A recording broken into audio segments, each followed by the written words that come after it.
All right, we're back here, second match of the week here for our feature matches for week 3.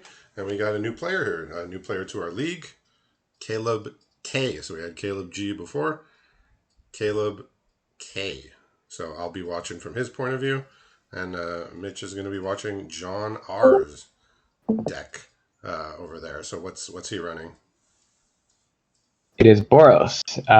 Looking at a hand that's going to be mulligan, just mountains and white cards. Looks like he's mulligan twice already now.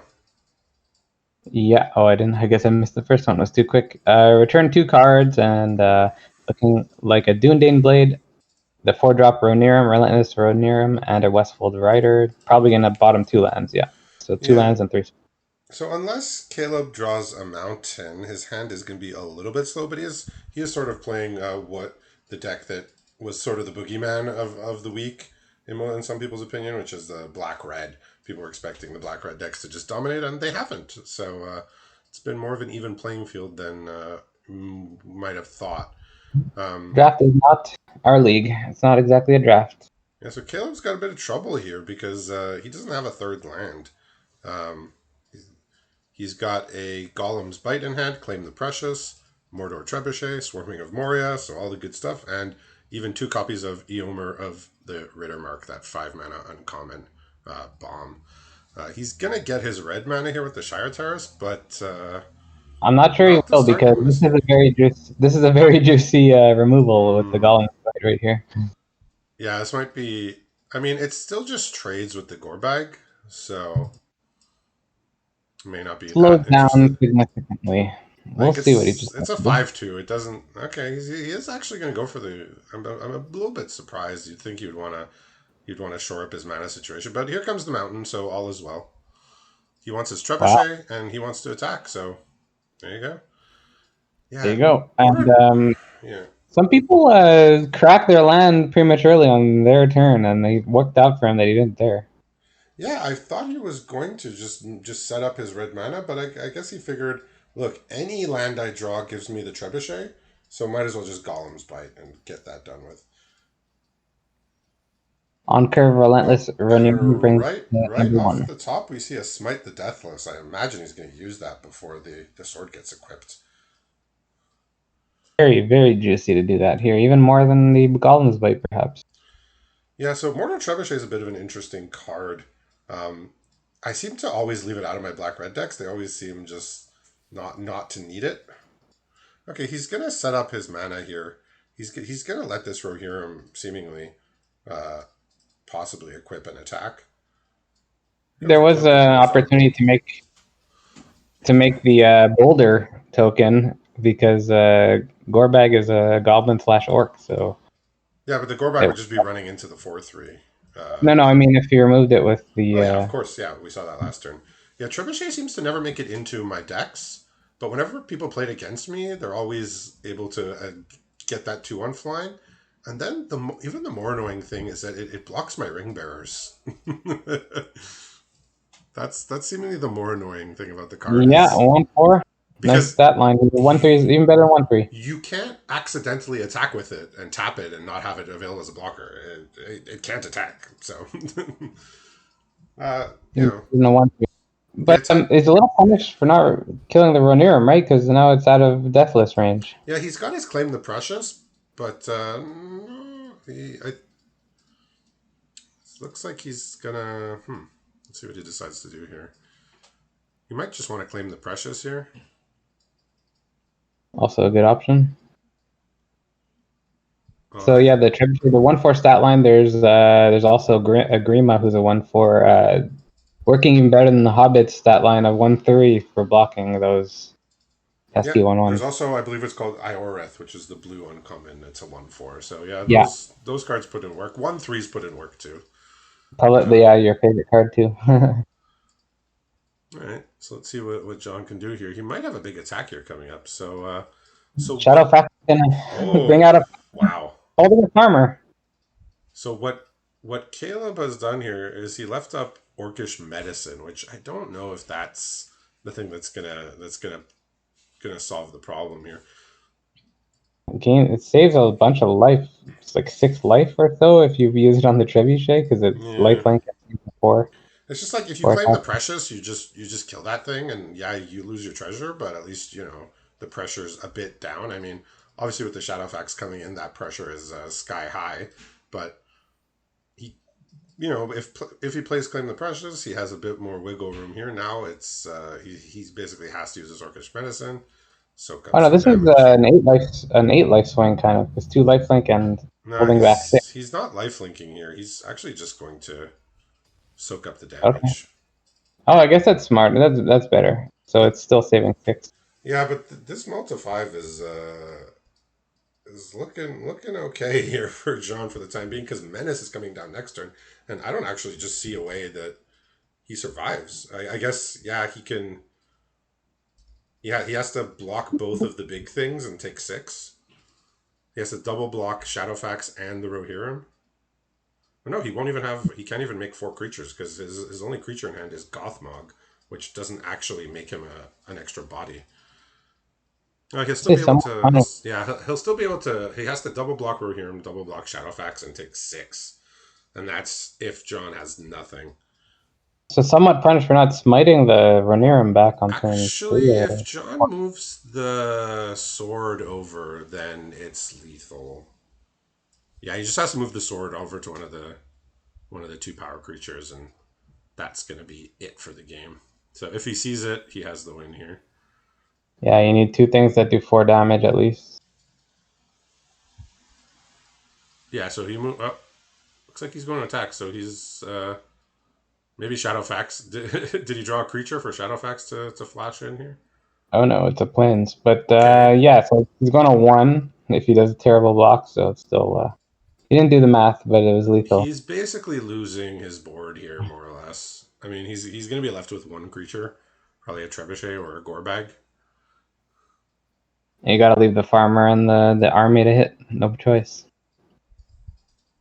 Yeah, so he has to.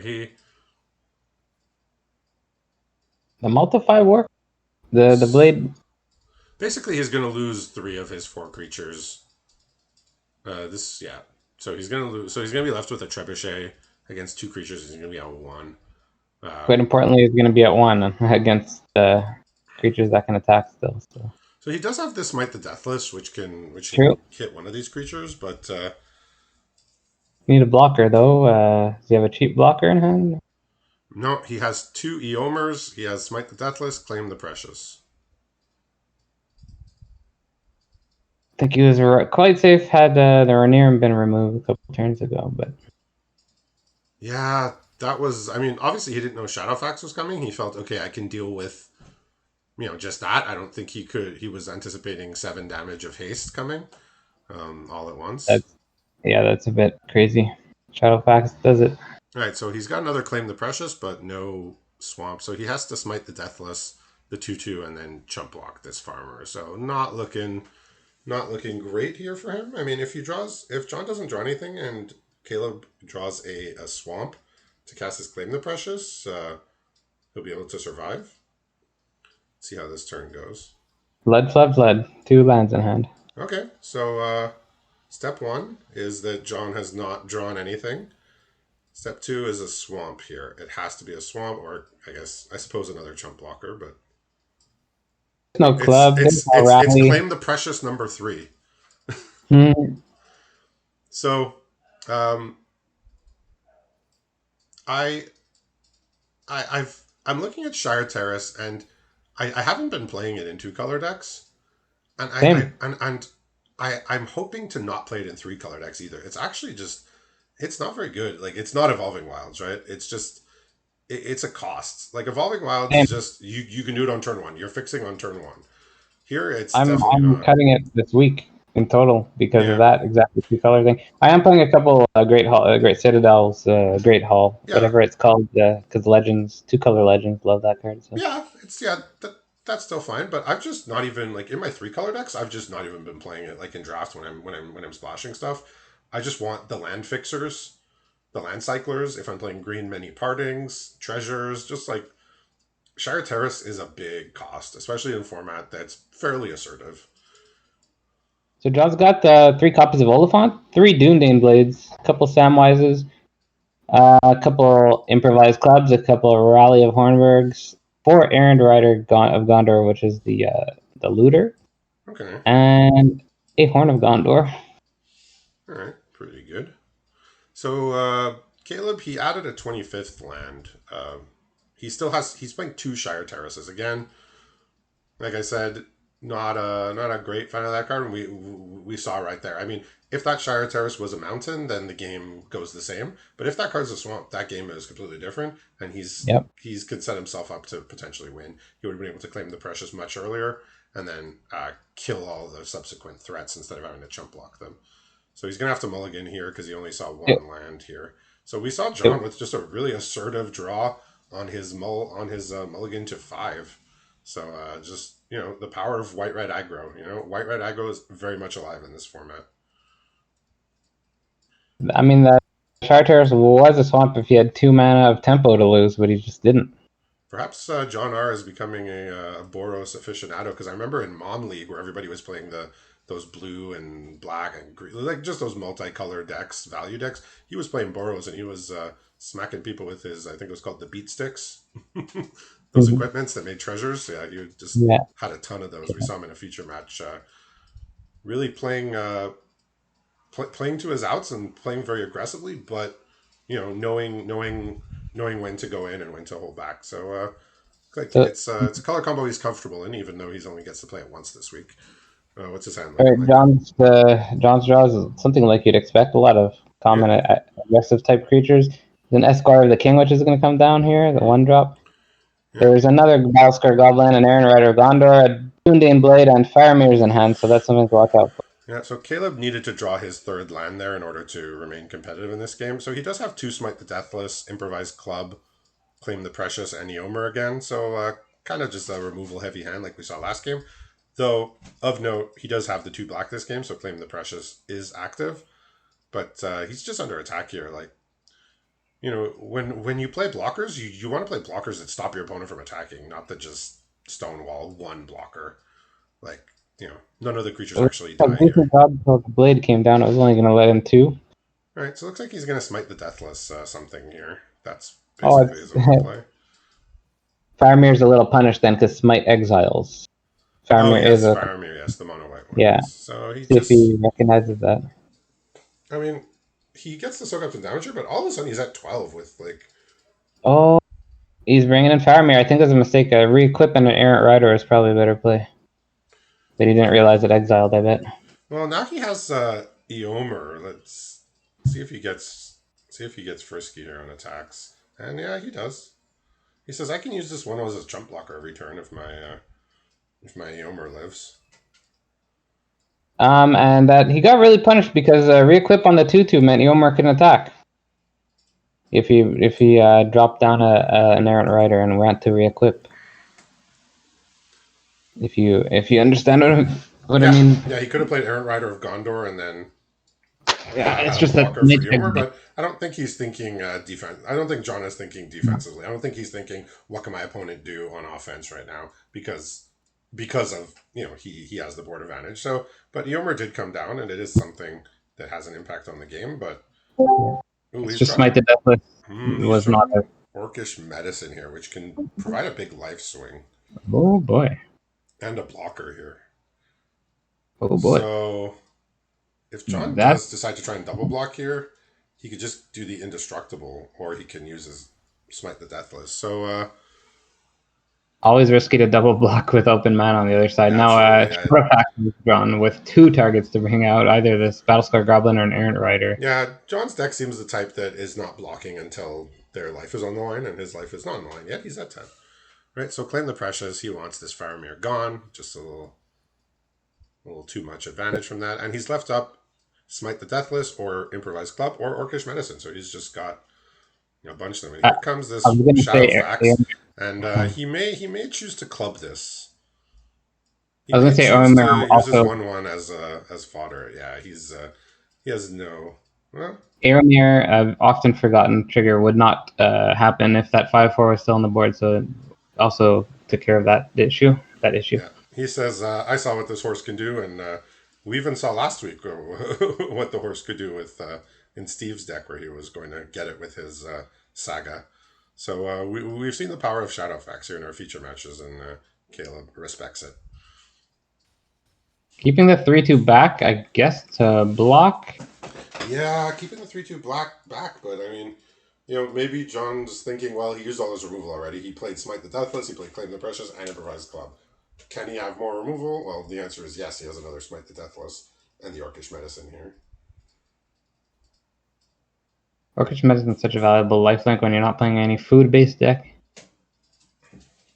Yeah, I mean, also lifelink and protects your threat, so it's just it's versatile in what it can do. Yeah, yeah, for sure. I'm surprised that the medicine of the orcs is so versatile here. Wait, why is he? He only single block though, right? He did. I think he thought that it was a double block. He's just like, well, of course he double block. I'm surprised that brutish orcs can provide such versatile medicine. I would think. So, if I'm not mistaken, that just basically said discard a Smite to the Deathless. Oh, Yeah. it exiled. Let's It exile. Yeah, that was. I think he just his mind went to okay, he double blocked because. He almost did. He left back the 3/2 for that very purpose, right? So. Okay, so it looks like he's chump blocking this 3/2 here. Just he's getting a 5. He's getting a 1/1 every turn with the Eomer. Not looking good for Caleb because Improvised Club is going to take care of an Aelmir situation. Well, he does have the Orcish Medicine to give that indestructible. It won't give him the life gain, but that's his only card in hand. Okay. Yeah. Let's see if he re-equips to make a 5 attack thing. Aelmir won't even trigger. He must. So now he can really potentially get him because now Caleb might have to use the Orcish Medicine first. And then he could blow him out with a club, or he could just choose to just club his life total as well, right? He's at 8. True, I know how to do that. Yes. Fire Terrace is sacked, finally.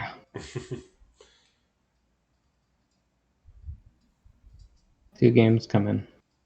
Yeah, like when that card was previewed, it looked like, oh, it's totally fine. It's like it's obviously a worse Evolving Wilds, but it's like completely reasonable. Like it's nothing wrong with the card. It's better in specifically a situation where you need your next land drop, and if you get an Evolving Wild, it's a tap land. So in that situation, it's better. Yeah, this might be a GG moment here with Improvised Club in response to the medicine. Not going to trigger. Let's see. No, he gets to get his 1/1 here. Oh, it's equal. Never mind. He's not surpassed. Yeah, it's if you're tied for the greatest power, it'll work. Ah, even better than I thought. Yeah, the card is card's very good, better than most rares. It's it's in my top 5 uncommons, and I haven't looked at stats as most people know, but I'm sure they would reflect my statement. Right, he is just taking the 5 here, and I think he's going to go for the Improvised Club. Must be going to try and do it for the life total here. If he's not blocking.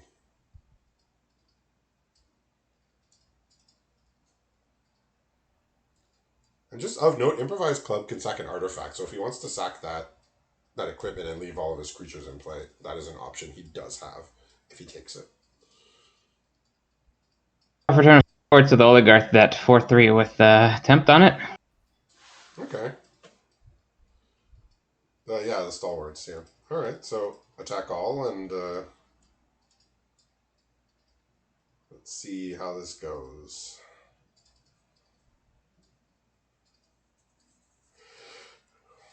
I would figure the 3/2 is going to get in front of the 5/3.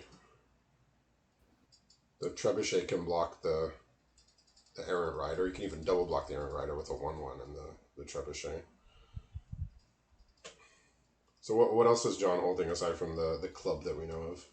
It's just another Battlescarred Goblin. Okay, Battlescarred Goblin, and I guess a land? Yeah, the Stalwarts.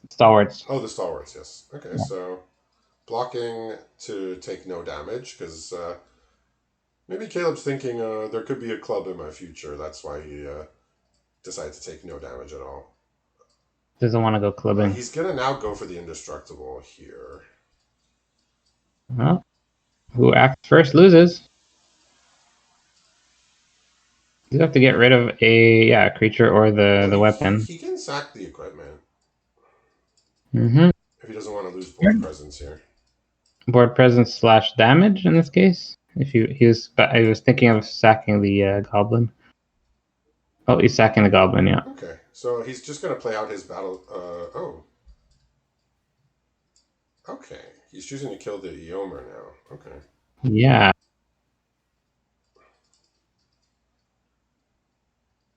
So he's going to play Well, that Battlestar happened. Goblin. Caleb can attack and he can get that little he can get the little boulder now too though. Dealing 2 damage. Can't attack with the 1/1 without it just dying to the goblin Oh, ping. he's drawn another trebuchet, so that's actually gonna be the game here. GG. Yeah, because he gets in for 5 exactly. So nice trebuchet off the top there, and yeah, Oh boy. they both played their tricks very cagey. They were cagey with their tricks, and he drew that trebuchet right on time to get in for that last extra 2 damage there. So we're gonna get a game 3 here between Caleb and John R. So yeah, getting a better look at his deck now. He's very removal heavy. So he's got 4 Claim the Precious, 4 Smite the Deathless. So he likes to kill stuff.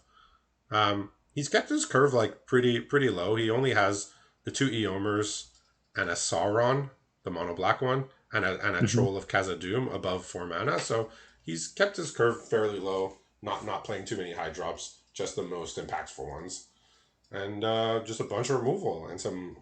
As we saw, the trebuchets there. So black-red doing black-red things.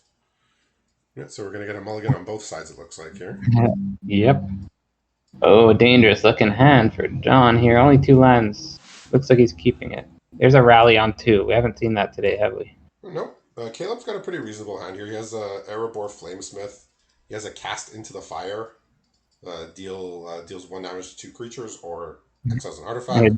He put out Bringing of the Fellowship on the bottom. The rest of his hand is lands and a rare that we don't see too often, but Shagrat the Loot Bearer. So that's that Rakdos 4/4. Oh yeah. Where whenever it attacks, I believe you can attach an equipment, then you amass X, where X is equal to the number of equipments attached to it. So like this is gonna get responded to with the card that responds to this so very well. What did you call it? 2 damage to 1 thing? Yeah, I think he's going to play Flamesmith first. He wants to get in the extra damage. He's running a Uruk-hai Berserker, so he might just ignore these. Like, he might just ignore these 1/1s for a couple turns, because he has Uruk-hai Berserker into Shagrat, so 3/2 into 4/4, and he can mess with the 1/1s later. Okay. 2/1's a particularly bad blocker for these. I mean, Cast into the Fire, killing that, like, basically all it did is it's a 1-for-1 still. It's not like you did something crazy. It's not like you picked off 2 actual cards with a Cast into the Fire. That's when that card is crazy. John's got an interesting choice to get rid of land number 4, but he's got a Soldier of the Grey Host, which is a 2/2 flyer with flash. And 4 have orcs in hand. So it's one of those or Improvised Club. And Improvised Club, pretty good face damage card there, so he doesn't want to get rid of it. Our favorite. So what did he? Yeah. So he must have put one of the 4-drops on the bottom then. Yeah. Oh, yeah. You don't get to see it in the graveyard with this card. I forgot about that. He put the Grey Host.